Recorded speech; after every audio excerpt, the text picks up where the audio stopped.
২০০১ থেকে ২০০৬ মেয়াদে সরকারে থাকার সময় চট্টগ্রামকে বাণিজ্যিক রাজধানী ঘোষণা করে বিএনপি। তবে পরবর্তী সময়ে তার বাস্তবায়িত হয়নি।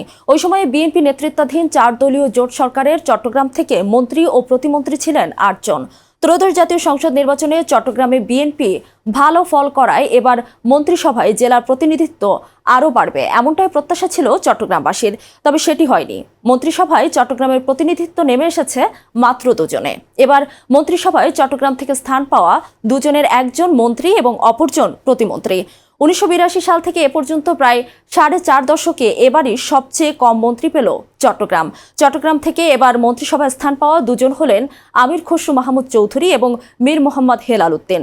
চট্টগ্রাম ১১ আসন থেকে নির্বাচিত হয়েছেন আমির খসরু মাহমুদ চৌধুরী। তিনি বিএনপির স্থায়ী কমিটির সদস্য।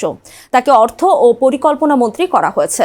অপরদিকে মীর মোহাম্মদ হেলাল উদ্দিন বিএনপির সহ সাংগঠনিক সম্পাদক। তাকে পার্বত্য চট্টগ্রাম বিষয়ক প্রতিমন্ত্রী করা হয়েছে।